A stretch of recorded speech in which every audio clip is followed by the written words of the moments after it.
The year was 2341. Earth was no longer the home it once was. Cities were destroyed. Oceans had risen. Forests were ash. The air tasted like smoke, and hope was a rare thing. Billions were dead. The rest were simply trying to survive. The people called it the Great Collapse. No one remembered who started the wars. No one cared anymore. Countries didn't exist now. Only zones, factions, and ruins. Technology had advanced, yes. But it was used to kill, not to build. Machines made for peace had become weapons of destruction. Satellites fell from the sky like shooting stars.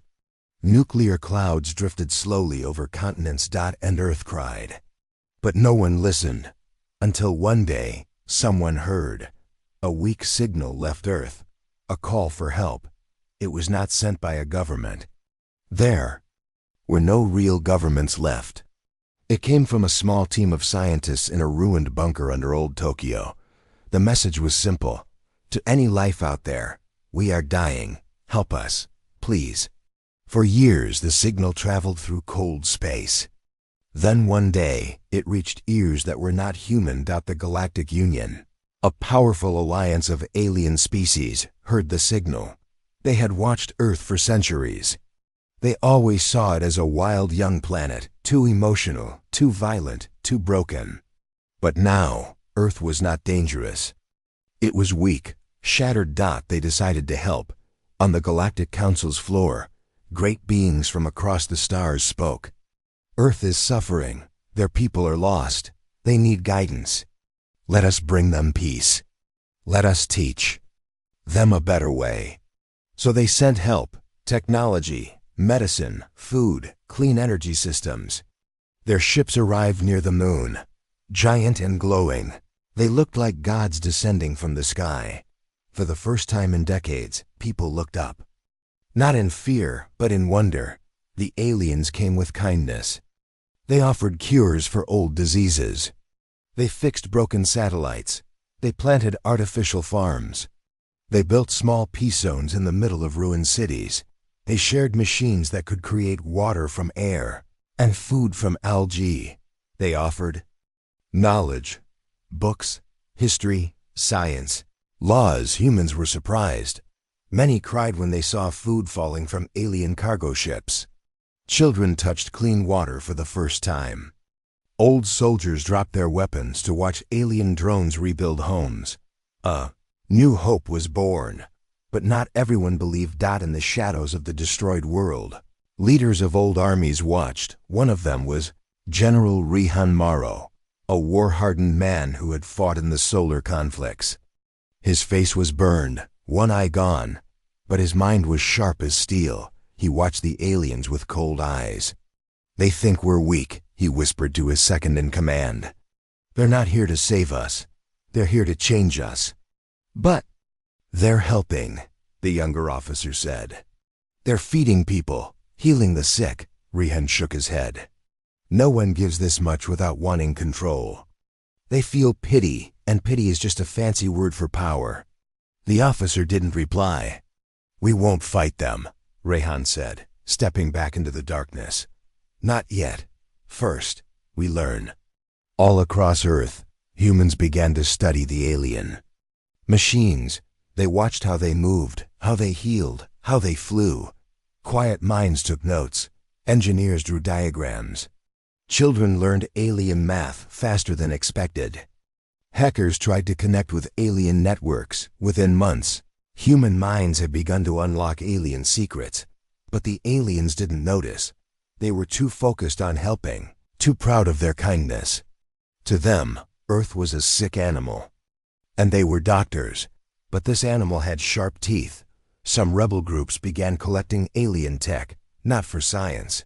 For power. In the burned city of Lagos, a gang used alien energy rifles to take over 5 sectors in 2 days. In the frozen ruins of Canada, ex-military groups rebuilt tanks using alien power cores. But the most shocking event happened in the Arizona wastes. There, a stolen alien shuttle was seen flying, controlled by humans. The news reached the Galactic Union in less than an hour. Panic spread. How did the humans crack the controls? Alien systems were protected by neural codes that only worked with alien minds, and yet, someone did it. On the Galactic Council floor, arguments began. It must be an error. Impossible. Their brains are not wired like ours. They are evolving too fast. We must limit what we give them. Perhaps we made a mistake. The Council sent investigators to Earth, diplomats, spies, observers, but humans were already hiding what they had learned. A new rumor spread through the stars. The Earth is not dying. It is preparing. Deep inside a secret lab under the old Himalayas, Earth scientists worked on something big.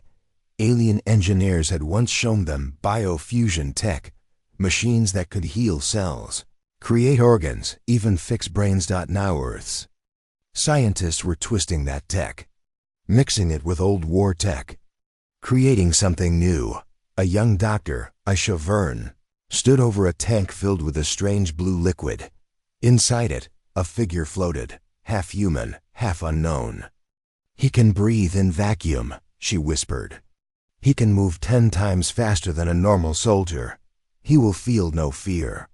Beside her, General Rehan Morrow watched. "What do you call it?" he asked. She looked up, her eyes tired but shining. The first of the Earthborn. The aliens had come with peace. They had come with pity. But Earth had no space left for pity. It had fire, and pain, and memory. And now, it had alien weapons. In a quiet corner of the Milky Way, a traitor ship picked up a strange signal. It was in human language, but spoken with confidence and calm. It said, "To the stars above, we thank you for your help. But we will not be your project. We are not your pets. We are not your children. You thought we were weak. But we were just watching, just learning. Now, it's our turn." The Galactic Union called an emergency meeting. Did we uplift a friend, or awaken a monster? No one had the answer, but all eyes turned toward the blue planet, the broken one, the one they had tried to save, and far away. In the deepest bunker on Earth, General Rehan gave a simple order: begin Phase 2. And with that, Earth took its first step toward something the galaxy would never forget. The alien ships had now been on Earth for over a year. From orbit, Earth still looked beautiful. Blue oceans, white clouds, green patches trying to grow back. But up close, the scars were deep. The Galactic Union had kept its promise. Alien engineers had helped rebuild 10 major cities. Floating farms were growing food in the sky. Clean water flowed in desert areas for the first time in decades. Drones delivered medicine to ruined villages. Earth's population, once near extinction, was slowly rising again. The aliens were proud, but they were wrong. In the shining halls of the Union Embassy, located above the ruins of Berlin, alien diplomats walked proudly. They believed Earth was healing. Their leader, Envoy Sorrel, was a tall creature from the world of Catherian. With silver skin and glowing blue eyes, he stood on a balcony, speaking to a group of young human students. "Peace is power," Sorrel said gently. "Your planet is beginning a new chapter. We are here to guide you." The students clapped.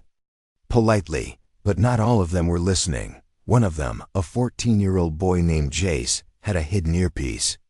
As the lesson ended, he quietly whispered, "Upload complete. I have their diplomatic access codes." On the other side of the world, in a dark command center under the Andes Mountains, a technician smiled. "Good job, Jace. Return to position." The aliens thought they were teaching Earth. They didn't know Earth was watching them and learning fast. General Rehan Morrow sat in a steel room lit only by cold lights. In front of him, a screen showed a 3D map of Earth. Red dots marked alien aid zones, supply depots, and communication hubs. A younger officer pointed to a flashing signal near Cairo. "They've set up a new tech hub," he said. Open access to over 400 terraforming tools. Rehan grinned. Let them build, he said. Every time they share, they dig their own grave. Alien scientists were happy to offer advanced tools to humans. They believed Earth needed help to survive. So they gave humans everything. Climate control drones, resource scanners, even small star drives for learning. But slowly, human engineers were copying the technology. In underground labs, they recreated alien code. In deep mines, they rebuilt fusion cores. And in silence, they improved it. The aliens didn't see it coming. One evening, in a secured alien research center near New Delhi, something strange happened. Dr. Vayer Malate, a leading alien biologist, vanished. His lab was locked from the inside. Security bots saw nothing. Surveillance footage was corrupted. The Galactic Union sent an urgent team. Inside the lab, they found a message carved into a steel wall. One word, observe. It wasn't written in alien script. It was in English. For the next 3 weeks, 6 more alien scientists disappeared. Each time, no violence, no blood, no clue. Just the same message, observe. Panic started to grow in the Union's upper ranks. Alien media tried to calm the public. They blamed internal conflicts, Earth's unstable environment, or natural disasters. The truth was darker. Those scientists weren't dead. They were in Earth's secret. Black labs, underground prisons where they were studied, tested, and copied. Dr. Ashia Verne, the same woman who created the Earthborn hybrid, now worked in Facility Echo, a lab hidden inside a dead volcano. She stood over a frozen alien being in stasis. He breathes nitrogen, she said to her assistant, but his blood adapts to oxygen over time. If we mimic this, our soldiers could survive in any planet's atmosphere. Her assistant nodded, impressed. We could colonize Mars next. Aisha smiled. Not colonize, conquer. The Galactic Union finally noticed something was wrong. They launched an official investigation. Alien inspectors were sent across Earth. But everywhere they went, the humans smiled, acted polite, showed nothing. The aliens couldn't see behind the mask. One day, Envoy Sorrel met with General Rehan under the banner of peace. They sat in a half-rebuilt hall with white flags flying. Above, Sorrel's voice was calm. You've done well, General. Your people are recovering. We're proud, Rehan smiled. It was a dangerous smile. We learned from the best. Sorrel nodded, unaware. Soon, Earth can apply for observer status in the Union. Rehan paused, then said, Tell me something, Sorrel. Why did you help us? Sorrel blinked. Because your world was dying. No, Rehan said. You helped because you felt pity. Sorrel's smile faded. Is that so wrong? Rehan stood up slowly. It was your first mistake. Sorrel didn't understand. Not yet. That same night, something happened in space. A Galactic Union cargo ship exploded above Earth's orbit. Survivors said it was an accident, an energy overload. But Union investigators found something strange. The ship's navigation system had been rewritten. Its own shields had turned inward, overheating the core. The virus used to do it. Was written in human code. Across the galaxy, whispers began. Earth has teeth. They're building something. They're not grateful. They're dangerous. The Galactic Council met in secret. Some said Earth should be blocked. Others said it was too late. Earth had already learned too much. One young ambassador asked, What if we stop giving them aid? The reply came from a quiet voice. Then they'll take it by force. Back on Earth, underground factories roared with hidden power. Humans had begun building their own fleet. Small ships for now, but fast. Invisible to alien scans. Their design was based on reverse-engineered scout ships and Union blueprints stolen by hackers. The ships were built in pieces in different countries, then assembled in orbit behind the dark side of the moon. They called the project Phantom Dawn. In one of the secret labs, Jace, the young spy from Berlin, watched as a tiny prototype drone came to life. It flew, then vanished from sight, completely cloaked. A scientist laughed. They'll never see us coming. The Galactic Union made one final mistake. They gave Earth a quantum communication array, so Earth could speak to distant colonies. What Earth did instead? They hacked into Union war archives. Suddenly, Earth knew about Union battle tactics, ship designs, weapon weaknesses, and more. They were no longer just learning. They were planning. As Part 2 ends, we see an alien council arguing over what to do about Earth. Human warships slowly rising from Earth's orbit, cloaked in shadow. General Rayhan watching satellite feeds from space, calm and focused. Aisha testing her hybrid soldiers, now walking without helmets, breathing alien air. Jace, still just a teenager, smiling as he watches a stolen Union transmission. A final message appears on screen, in human voice, broadcast across open space. You gave us your kindness. We gave you silence. You shared your tools. We built our knives. Now we're ready. And we never forget. The sky above Earth had changed. Alien ships still floated silently in orbit. Their glowing hulls reflected the sun's light like distant stars. To the Galactic Union, this view brought pride. To General Rayhan Maru, it was the target. Beneath the snow-covered mountains of old Kazakhstan, inside a black zone not shown on any map, was a facility known only as Site 09. Here, the future was being written. Inside a glass chamber filled with synthetic air, a single man floated in the center of the room. Wires ran through his back, tubes connected to his spine. Electrodes danced along his skin like fireflies. He had no name now. To the scientists, he was known as Subject-1. But deep in his fading memory, he once had a name, Rayan Kess.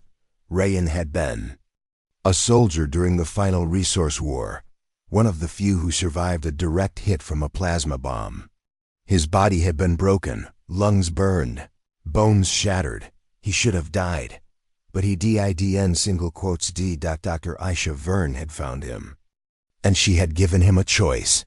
Live, she said. But not as you were, he agreed. For months, they rebuilt him. Not with metal, but with bioalloy. A material stolen from Union labs and rewritten by Earth's best minds. Rayan's blood was replaced with smart fluid. His bones were layered with light reactive armor. He was no longer man. He was weapon. One morning, the lights in Site 09 dimmed. An alarm whispered across the hallways. Subject 1's heart rate had changed, not increased, not unstable. Just too perfect. He's stabilizing beyond expected levels, said one technician, staring at the screen. What does that mean? Asked Ishia. The tech hesitated. It means he's ready. Rayhan arrived soon after. He stood before the glass chamber, hands behind his back. His old eye scanned the figure inside. Rayhan's eyes opened slowly. No emotion. Just focus. Can you hear me? Rayhan asked. Rayhan nodded once. Do you remember who you are? Silence, then a low, calm voice replied, I remember pain. Rayhan smiled faintly. Good, you'll cause it too. In the weeks that followed, Subject 1 was tested. In zero-gravity simulations. He moved faster than drone AI. In combat, he broke through walls designed to stop tanks. His mind could interface directly with alien tech, overriding ships, doors, weapons. Even the scientists began to fear him, but not Asha. He's the prototype, she whispered to herself. Imagine what the others will be. Meanwhile, the Galactic Union was growing suspicious. Reports showed missing technology, interference in satellite signals, whispered messages that vanished before they could be traced. On the council floor, a warning was raised. Earth has crossed the line. They are no longer just students. They are preparing for war. But many members refused to believe. It They are healing, one said. Let them grow. We owe them that much kindness. Again. Then came the incident in Antarctica. A secret alien outpost was found destroyed, smashed from the inside. The guards had no time to fight back. Cameras captured only one frame, a tall figure walking through the fire. His eyes glowed faint blue. No suit, no weapon. Just him. The Galactic Union didn't know who he was. Not yet, but Earth did. Subject-1 had just completed his first test. Back at Site 09, Rayan stood in a dark chamber as Aisha watched from behind safety glass. How do you feel? She asked. Lighter, he said. Faster. Stronger. Do you regret it? He turned his head slightly. There's nothing to regret. I am what Earth needed, she nodded. And what Earth deserves. Word of the attack in Antarctica reached alien media.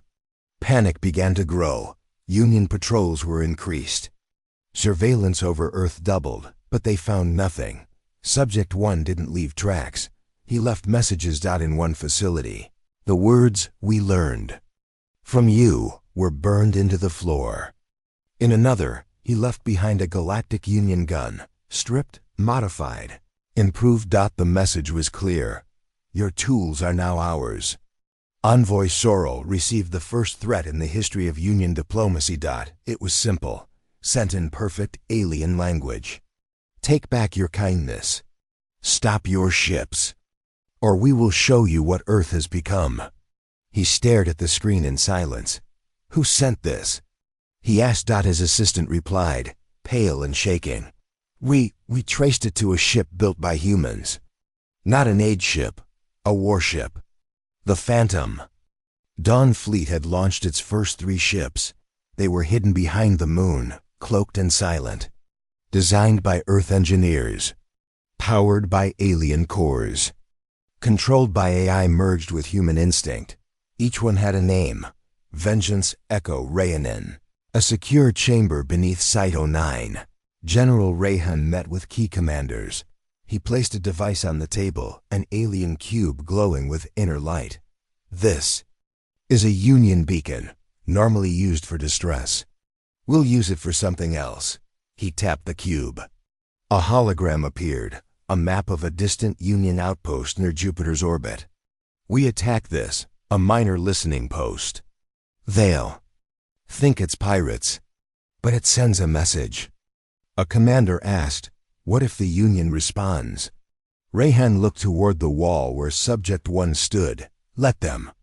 In space, the Vengeance glided through black silence. No signal. No warning. Just cold purpose. Inside the ship, Subject 1 prepared for entry. The door opened. No space suit. No fear. He jumped. The Jupiter outpost lasted only 4 minutes. Not a single alarm was triggered. Cameras showed a single man walking through walls. Energy blasts bounced off his skin. He moved like a ghost. Thought like a storm. When the Union rescue team arrived, the outpost was gone, and floating in its place, a human-made banner. We are not your pets. The Galactic Union called Earth for an emergency meeting. They demanded answers, but Earth refused to reply. Rayhan ordered radio silence. We'll speak, he said, when we are ready. The final scene of Part 3 shows Subject 1 standing on the edge of a ship looking at stars. Aisha injecting the second test subject with modified DNA. A new Earth battleship rising from the Indian Ocean. Rayhan placing Earth's new flag in a secure vault. It no longer had countries on it. Just a planet and a phrase. We remember. We rebuild. We rule. The stars didn't shine the same anymore. To most alien species, space had always felt quiet, peaceful, empty. But today, it felt narrow. Because Earth had made its move, and the galaxy was about to learn the cost of pity. The Galactic Union Council, usually calm and divided by politics, stood in a rare moment of unity. In the center chamber, a large image hovered above the table, the Jupiter listening post. Once protected by 3 shield drones and a silent watchtower, now reduced to ash and debris. This was not a mistake, said High Speaker Varrock. This was designed. Ambassador Jira from the aquatic world Thalisvi spoke next. The human signatures confirmed. But how? They had no fleets, no clearance, no limits, interrupted a voice from the shadows. It was Envoy Sorrel. He stepped forward and looked them all in the eye. We gave them too much. Too soon. Meanwhile, back on Earth, celebration was silent. There were no fireworks. No parades. Only plans. Inside the Phantom Command Center, deep below the Greenland ice, General Rayhen stood in front of a giant screen showing alien territories. He pointed to a blinking red dot near Mars. Next strike. Union Supply Ring 7. An officer looked worried. Sir, that zone carries no weapons. Only food and medical supplies. Rayhen stared coldly. Good. Let them know we're done pretending to be helpless. Across Earth's underground facilities, preparation moved faster than ever. Factories worked 24/7 to produce fusion cannons powered by alien cores.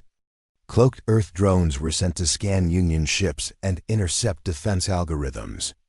Ashisha Vern's lab had completed 4 new hybrid subjects, each faster and stronger than Rayan. But Subject 1, Rayan, was still the best. In orbit. Earth's new ship Rayan 01 was loaded and ready. Aisha stood beside her creation, scanning him with a hand scanner. Your pulse is stable. Neural waves are calm. No fear, no anger. Rayan's voice was quiet. Only focus. This mission. She whispered, you're not going to return. I know. Are you afraid? He looked at her. For a moment, maybe he remembered the boy he once was. The soldier. The pain. The choice. Then it passed. I was made for this. The second strike came faster than the Union could react. It happened at 2:47. Galactic Standard Time. Earth's stealth ships dropped out of warp near Supply Ring 7, a peaceful orbit zone near Mars. 4 minutes later, it was gone, not destroyed with bombs, but hacked, overpowered, and turned inward. Fusion engines shut down. Oxygen systems overloaded. Medical bays sealed, not by accident, but by Earth's override codes. Hundreds of lives lost. Alien and human workers. Earth had crossed the line. For the first time in 400 years, the Galactic Union declared planetary breach status against a member world. Earth's name was marked in red. And yet no one attacked. They were too afraid, because deep down, they knew this was not a rebellion. This was a revenge story. Far from the war room, a small alien ship drifted toward Earth. Inside was Kale Tyron, a Union journalist from the planet Olin. He had come without permission, without backup, and without fear. He wanted to see for himself. What he saw shook him. Kale landed in an abandoned human city, Detroit. Once ruins, now glowing with silent drones, growing green towers, and strange machines. He walked the empty streets and saw murals on walls. Human faces, names, and phrases like, they watched us starve. They gave us aid when we needed justice. We remember. He recorded everything. But then he found a boy. Jace. The same teenage spy from Berlin. Now older, sharper. Jace stared at Kale and smiled politely. You're here to understand? Yes, Kale said. Why this war? Why betray them? Jace's reply was simple. You think we betrayed them? Kale didn't answer. Jace continued. They gave us tools like we were helpless children. They shared tech, but never trust. They gave us pity, not respect. He stepped closer, and now we return the gift. Kale barely escaped with his life. He transmitted his report across Union channels. This is not war, it's a message. Earth is not a child. Earth is not a student. Earth is a predator waiting patiently. And now it has learned to bite. Back in the Union core, panic grew. Some wanted to attack Earth immediately. Others wanted to shut down all contact, wall the planet off forever. But The vote was delayed because one more attack had just occurred. Phantom Dawn ship Echo had intercepted and crashed an alien diplomatic convoy en route to Mars. The Union officers inside were not soldiers. They were healers and teachers. But Earth didn't care. They weren't killing for blood. They were killing for symbols. Meanwhile, back on Earth, in an underground room full of screens, General Rayhan gave a rare speech, broadcast only to Earth's Black Ops network. They thought kindness would tame us. But kindness without respect is an insult. We rise not to burn stars, but to remind them. We are Earth, and we do not kneel. As Part 4 ends, Union warships gather near Saturn, unsure whether to strike. The first whispers of rebellion spread in other alien worlds, inspired by Earth. Rayan floats in deep space, his ship powered down, watching a Union station from the dark. And Ashisha injects her latest hybrid, Subject 5, with a new serum. That glows violet. Final message appears. Asterisk, asterisk. They called us broken. They called us weak. Now they will call us by our true name, survivors and hunters. Not every alien hated Earth. Some feared it. Some envied it. But a few understood it. And one of them was Commander Virex Yan of the Galactic Union. Navy Virex was not like other Union officers. He did not believe Earth was just a wild child planet. He had read its history, studied its wars, watched its people rise from disasters over and over. He respected Earth. He feared it too, because fear and respect often walk together. When the first Earthstrike hit the Union outpost near Mars, most officers called it terrorism, but Virex saw the pattern. That was not chaos, he said in a private report. It was strategy. No one listened. They said Earth was out of control. But Virex believed Earth was finally in control. Weeks later, Virex received a top-secret mission. He was ordered to hunt and capture Subject 1, the weaponized human known across Union files as the Ghost of Jupiter.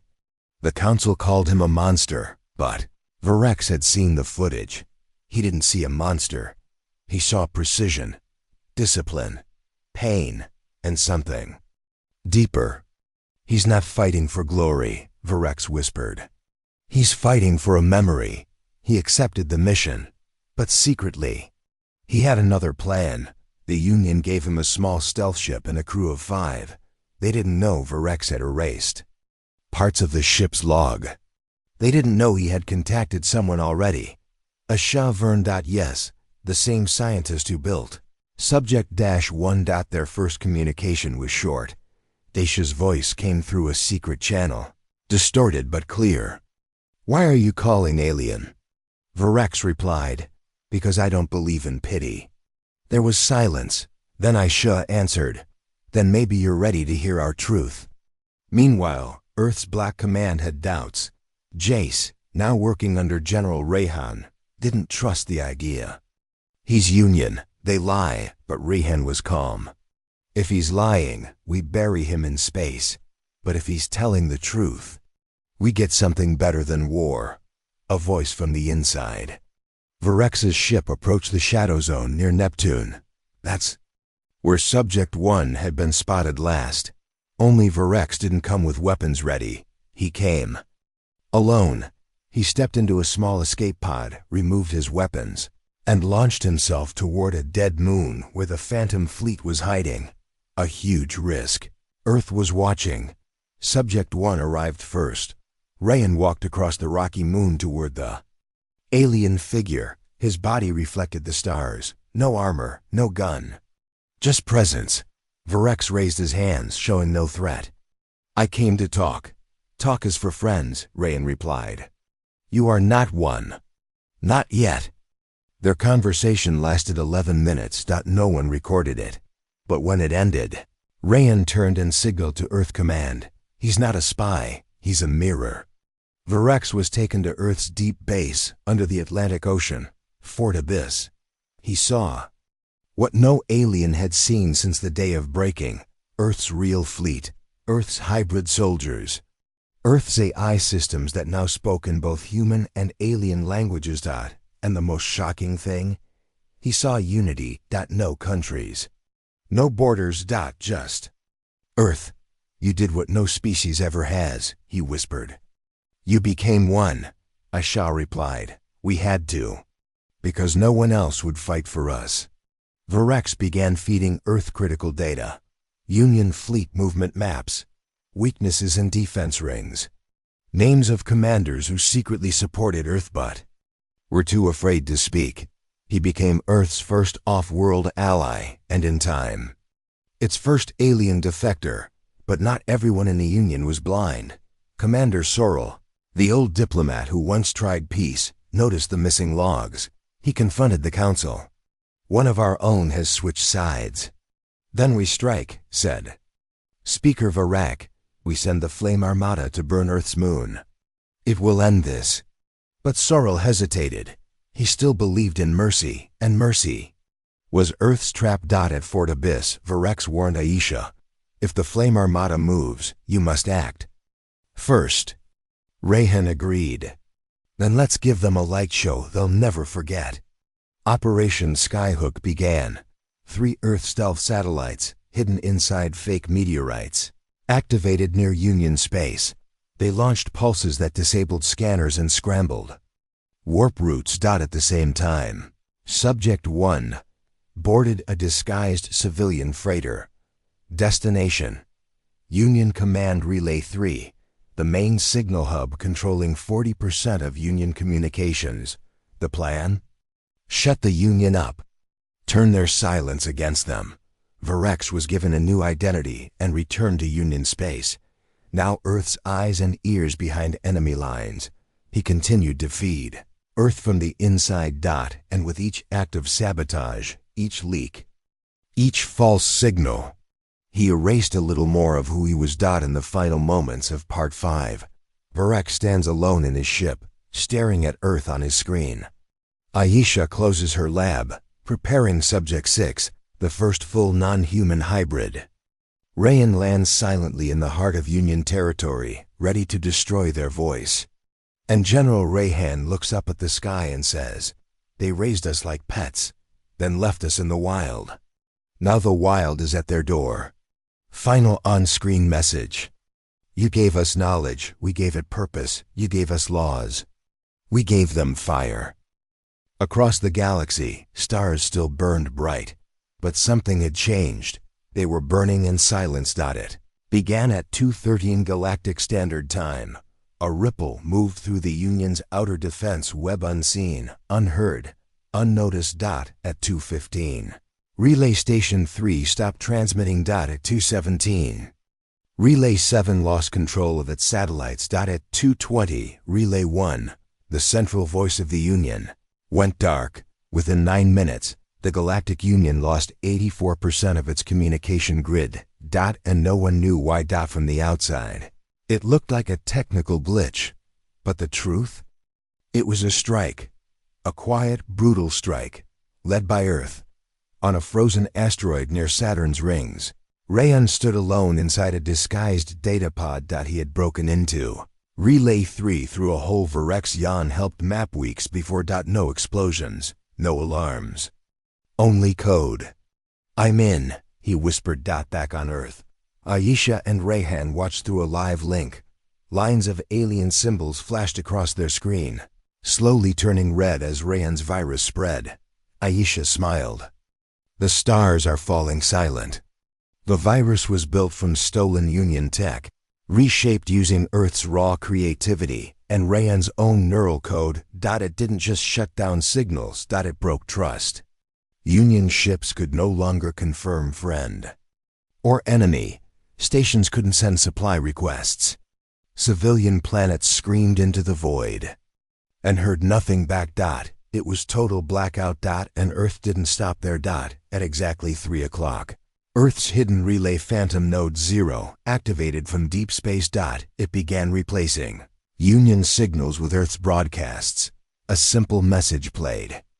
On every recovered frequency, you look down on us. But now you look up and see nothing. Earth is not lost. Earth is listening. Welcome to silence. On the council planet Zenthera, chaos broke out. Officers ran through marble halls, screaming into dead headsets. No warships responded. No drones returned, even their food shipments. Gone. Speaker Varak slammed his fist on the table. Who let this happen? Sorrel, now half in shock, whispered, "We gave them the tools. And they gave us this." Meanwhile, across neutral alien worlds, panic grew. The Union had always promised safety, structure, stability, but now their entire system looked broken, and the people asked one question: if Earth can do this, what else can they do? In secret rebel camps on the desert world of Voxy, unknown leaders celebrated. They had long hated the Union's control. Now, they had a new hero. Earth. They called it the Quiet Flame. Back on Earth, Rehan met with Jace and Aisha underground. In Fort Abyss, Phase 2, Rehan said. "We hold their silence until they scream," Jace added. "No noise. No help, no command." Aisha was quiet. Then she looked at a screen showing a live feed of alien news channels, confused, silent, frozen. "We just rewrote the rules of war." But not everything was perfect. The virus had a flaw, a backup beacon, a hidden sub-signal chain. Earth mist was still active, and through it, someone called for help. On the distant world, Narthas 8, a young alien technician named Luno sent a coded message through the last open line. "We don't want war. We want truth. If anyone on Earth can hear this, talk to us." Aisha received the message. She showed it to Rehan. "He's just a tech worker," she said. "Not Union, not military." Rehan thought for a long time, then nodded. "Let's hear what he wants." They sent a reply through Phantom Node 0.jac. He crafted the message. "If you want truth, come alone. You will not be harmed if your words are real." One day later, Luno arrived in orbit near Earth. He was scared, young, but brave and curious. Inside a glass chamber, he sat across from Aisha and Rehan. "Why?" he asked. "Why silence the stars?" Rehan leaned forward. "Because words failed, peace failed, pity failed. Silence makes them listen." Luno didn't argue. He only asked one more question. "What do you want?" Aisha's answer was sharp. "Respect." Luno returned home and shared what he learned. Others listened. Whispers grew. Few alien worlds began shutting down their own Union relay stations in silent protest. They weren't allies yet. Earth had planted a thought dot in the final scenes of Part 6. A Union scout ship approaches Relay 3, finds it cold and dead. Inside, a single human word is carved into the wall: patience. Rayan leaves a signal behind for Varax, who receives it with a silent nod. And General Rehan walks alone through an empty war room and says, "Now." They feel what we felt. Alone, powerless, but still burning. Final on-screen message: "You silenced our cries. Now we silence your skies." The Galactic Union was crumbling. Not from explosions, not from invasions, but from something worse. Doubt. And Doubt had a name. His name was Counselor Idrin V.E.L. To the galaxy. He was a hero of peace, one of the original voices that voted to help Earth after the climate collapse. He had worn medals, given speeches, and shook hands with human leaders, but deep down, Idrin Vel had never trusted Earth. He had admired them, and that admiration turned into fear, then into respect. And now? Now it was opportunity. Inside the Union's golden city on planet Zenthera, Idrin sat in his private chamber, lights low. Screens surrounding him. He listened to Earth's silence. He watched alien systems fail.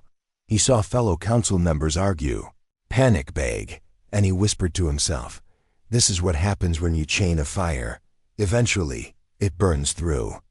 Idrin opened a secret terminal, a line only one other alien knew about: Varaxian, the defector. Now Earth's inside man, a message flashed. I'm ready. Back on Earth, Aisha Verne stared at the transmission in disbelief. Rehan stepped beside her. Idrin Vel, he's a Union founder. That's what makes this powerful, she said. But Jace wasn't convinced. Or it makes it a trap, Isha nodded. Then we'll test him. They set up the meeting in deep space. No ships, no guards. Only words. Varex met Idrin in a stealth pod near a dead comet. They floated in the dark. Stars far behind. For a moment, there was silence. Then Idrin spoke. I'm not switching sides. I'm ending the game. Why now? Varex asked. Because I built this galaxy, and now I must rebuild it without lies. Idrin revealed a secret. There was a central override crystal hidden beneath the Union's capital tower. If Earth could reach it, they could disable every weapon Earth didn't already control. Without firing a single shot. It was power beyond missiles. It was a switch, but it was also a trap. The Union had surrounded the core with death protocols, automated drones, biometric traps, a living AI called the Warden. Trained to detect lies. Earth needed someone who could pass those systems. Someone who looked Union, spoke Union, thought Union. They needed Idrin himself. Rehan was hesitant. He's been Union for 200 years, Aisha said. So was Varex. And Jace added, let him prove it. Idrin agreed to return to Zenthra with a data bomb hidden in his neural implant. If the mission failed, Earth could detonate his mind. A deadly price for betrayal. But Idrin never blinked. If I die doing this, I finally serve truth. Back on Zenthra, Idrin returned to the council with a calm face. He lied. He told them Earth had gone silent because their system crashed. He said the relay viruses were just broken human machines. They believed him, because they always did. At night, he moved like a ghost through the marble halls. He reached the core chamber beneath the city. There stood the Warden, AI, a tall silver figure with glowing blue eyes. You are not permitted. It said. I request emergency override, Idrin said, voice steady. Truth scan required. The Warden scanned his thoughts. What it saw shocked it. It didn't see a lie. It saw regret. Real, deep, painful. Regret. So the Warden stepped aside. Idrin reached the override crystal. He activated it. All across the galaxy. Union fleets shut down. Mid-flight orbital defense rings turned cold. Planetary shields stopped humming. The galaxy gasped. And Earth smiled. Back on Earth, Rehan gave a simple command. Begin the signal. Jace pressed a button. Earth's voice echoed across all Union channels. Your power was built on silence. Ours was born in fire. You call us dangerous? We call ourselves ready. But Idrin was not safe. The council had eyes everywhere. Someone saw him leave the chamber. By the time he returned to his quarters, 2 guards were waiting. They raised their weapons.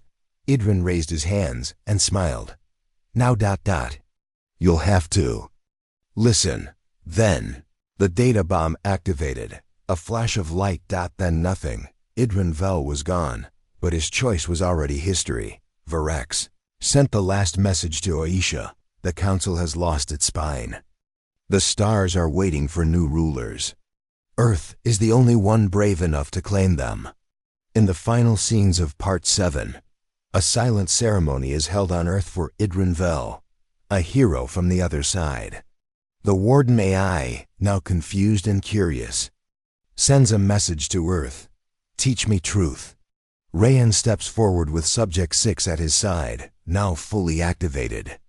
Rehan looks into the sky and says, they built a galaxy of mirrors. We shattered it, and now they see themselves. Final. On-screen message. The greatest betrayals are not by enemies, but by those who finally see clearly. The galaxy had never been this quiet. No war drums. No victory songs. Only watching eyes. Everyone waited. They waited to see what Earth would do next. They expected destruction, revenge, a burning of every world that once looked down on them. But Earth surprised them. Instead of sending bombs, they sent messages. Instead of taking planets, they offered talks. Instead of building an empire, they began building a council. Not of the old kind, General Rehan said. Not ruled by pity, not ruled by fear. Ruled by balance. Across space, broadcast lit up. Earth introduced a new signal called the Dawn Voice. It didn't threaten. It didn't shout. It told stories, human stories. How children grew up under poisoned skies. How cities fell and were rebuilt by hands, not machines. How humanity was abandoned by the galaxy and learned to survive alone. Alien citizens watched these broadcasts with wide eyes. Many cried, not because of pain, but because of understanding. For the first time they saw humans not as rebels, but as reflections. In the high orbit above Jupiter, Earth launched the Harmony Station, not a war base, but a neutral platform open to all species. The first to arrive were not Union soldiers. They were free scientists from the Nartha's worlds, who once feared humans, and now brought gifts. They offered new food tech, faster medical drones, and access to galactic history, long kept hidden from Earth. The Warden AI, who once guarded the Union's core, sent a signal to Harmony Station. I request transfer to Earth. I wish to learn your type of truth. Earth accepted. For the first time, an alien AI walked beside a human child in the forests of a reborn Europe. But not everyone was ready for peace. In the shadows of the broken Union, a group of surviving elites tried to launch a secret counterattack. From a hidden base near Starbridge Delta. They wanted to strike Earth's core and restart the war. They failed. Why? Because their own soldiers refused to fight. They dropped their weapons and sent a message to Earth. We don't want war. We want to build. Earth didn't punish them. Instead, Rehan sent supplies, food, medicine, books. And one sentence: you are forgiven. Just help us do better. Ashisha Verne, now head of Earth's Science Assembly, started the Human Galactic Knowledge Exchange. For the first time, Earth shared its hidden tech. Including heat-free energy cells, oxygen generators that worked in sand and ice, and sky roots, trees engineered to grow on Moon Subject 6. The hybrid child grown from Rayan's DNA and alien memory code became the first ambassador born from two worlds. The child never spoke in war rooms, only in gardens. To students, to dreamers, to those who still believed the stars were for everyone, Rayan, the ghost of Jupiter, now walked freely under Earth's sun. He no longer wore a mask. When asked what he felt about the galaxy finally accepting Earth, he replied, "They don't accept us. They see us now, and that is enough." On the council world of Zenthara, now just another city, not a capital, the people rebuilt the Unity Square. But this time, they didn't put statues of old leaders. They placed a single stone. It read, "From silence we heard Earth." And in the final year of the story, a great gathering happened, the first interplanetary council of equals, held not in Earth's biggest city, not in an alien palace, but in an old desert plain under open sky. There were no chairs. Everyone stood, humans, aliens, machines, hybrids. And they voted together, one world, one voice. In the final scenes, Jace smiles as alien students learn human history for the first time. Ashia watches Harmony Station grow into a city among the stars. Rayan places a hand on Subject 6's shoulder and says, "One day, you'll walk farther than I ever could." Virex Yan records a journal entry. "We thought Earth was broken, but we were the ones cracked by pride. Earth didn't rise by power, it rose by pain, and then by choice." General Rehan walks to a quiet hill and looks up. The stars, once cold and distant, now blink with hope. "You tried to pity us," he says to the sky. "That was your first mistake. Now we give you something better, a second chance." Final on-screen message. The galaxy feared Earth's fire, but they stayed for its light. The end.